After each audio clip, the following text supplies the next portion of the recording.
So we've just wrapped up the event at UFC Fight Night. Cory Sandhagen versus Chito Vera was an absolutely fantastic contest. Chito Vera, he always seems to come out of the gates a little bit slower, feels out his opponents, and he kind of paid for that tonight. Cory Sandhagen was on him very, very quickly. We seen in the first round, Cory Sandhagen's coming out, being the more active fighter. Chito Vera was a little bit stagnant within that first round. Well, I certainly was thinking that, okay, Chito's just feeling him out here like he usually does, and he's going to turn it on. Now, within the first round, not only was Cory Sandhagen outlanding him, he ended up getting the fight to the ground, dominating him within the grappling exchanges and landing some heavy elbows from the top. Chito Vera didn't really have much of an answer. He did really good to defend a lot of the strikes, but that was a 10-9 round, 10-8 potentially in the favor of Cory Sandhagen. He won that pretty convincingly. He landed more strikes, he got him down to the ground, and he landed some heavy elbows. Chito really didn't land many strikes that round. And in round two, it was much of the same, wasn't it? Cory Sandhagen, one of the things that I noticed within this contest is he was giving Chito Vera a lot of different looks, switching his stances very often,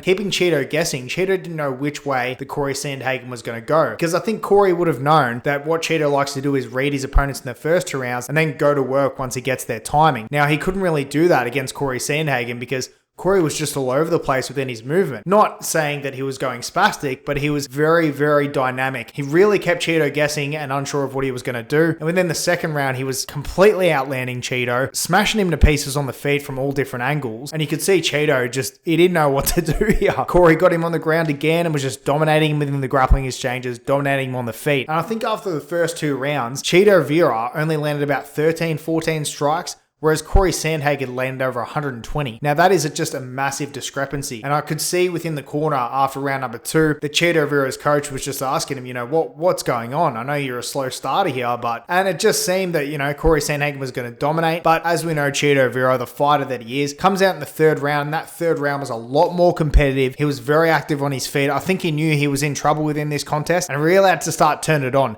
And that he did. He started landing some strikes, matching it with Cory Sandhagen on the feet. But one thing that I noticed within the contest was whenever Chito would land some strikes, Cory Sandhagen always had an answer. He always kept coming forward. He always kept returning strikes of his own. Even though Chito's had a little bit more kick on them, those punches, and a little bit more power, and he had a bit of kick on his punches as well. Chito Vera, after round number three, that was a very close round, his best round yet. And it looked like, okay, maybe the tide would turn here. But as we come out in round number four, Sandhagen's still outlanding him. He outlanded him in the third, fourth, fifth, the whole fight. So it was an absolutely great performance. It wasn't a domination at all. Chito made a good showing of himself, as he always does. Chito Vera, his biggest downfall is he's a slow starter, and that's just not going to cut it. You don't want to start off that slowly. By the time the third round started, he was so behind on the scorecards that it was going to make it extremely difficult for him to come back, and that's exactly what we saw. Couldn't get his rhythm going because Cory Sandhagen was just moving around all over the place, giving him a lot of different looks and scoring the takedowns. It wasn't like he was just standing and banging in front of Chito. He was mixing in takedowns, he was mixing in strikes, he was switching his stances quite a bit